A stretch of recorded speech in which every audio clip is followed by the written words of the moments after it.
Hello friends, this video is on inferior alveolar nerve. It is also called the inferior dental nerve. Inferior alveolar nerve is a branch from posterior division of mandibular division of trigeminal nerve, the fifth cranial nerve. Inferior alveolar nerve is a mixed nerve.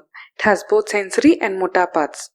The functional components of inferior alveolar nerve are special visceral efferent and general somatic efferent. Special visceral efferent is because it supplies muscles developed from the first pharyngeal arch. General somatic efferent is because it carries sensation from mandibular region. The cranial nerve nucleus for special visceral efferent is motor nucleus of trigeminal, and for general somatic efferent is sensory nucleus of trigeminal. The course of inferior alveolar nerve. Inferior alveolar nerve is present in the infratemporal fossa. It runs posterior to lingual nerve, deep to lateral pterygoid muscle, and emerges at the lower border of lateral pterygoid muscle.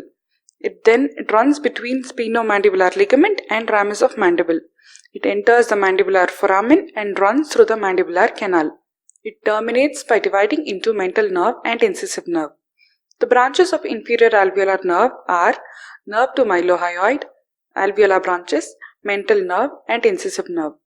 Nerve to mylohyoid is a branch given before the inferior alveolar nerve enters the mandibular foramen.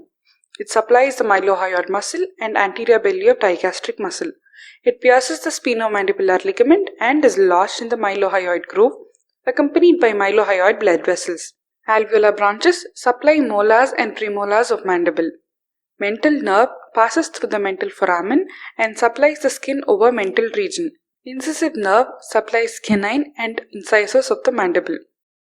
Now let's see about inferior alveolar nerve block, which is shortly termed as IANB.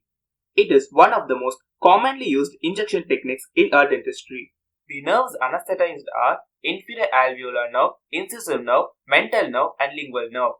The areas anesthetized are mandibular teeth to the midline, body of the mandible, inferior portion of the ramus, buccal mucoperiosteum, mucous membrane anterior to the mental foramen, anterior 2/3 of the tongue and floor of the oral cavity, lingual soft tissues, and periosteum.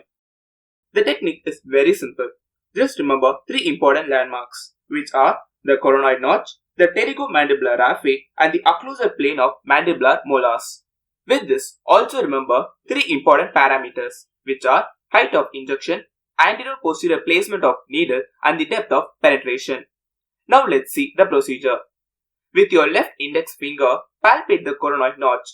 From there, an imaginary line passing and terminating at the deepest portion of pterygomandibular raphe will be considered as the height of injection.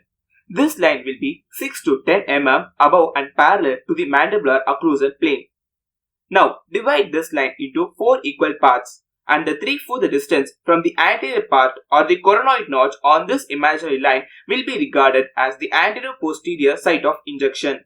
The average depth of penetration will be 2/3 or 3/4 the length of the long needle. With these references in mind, approach the site from the contralateral premolar region. Insert the needle, and when bone is hit, withdraw just 1 mm and aspirate. If negative, deposit 1.5 ml of solution for a minimum of 60 seconds. After that, slowly withdraw the syringe, and when approximately half its length, re-aspirate and deposit 0.2 ml of solution to anesthetize the lingual nerve. Thanks for listening. Kindly subscribe our channel, like and share the video with your friends.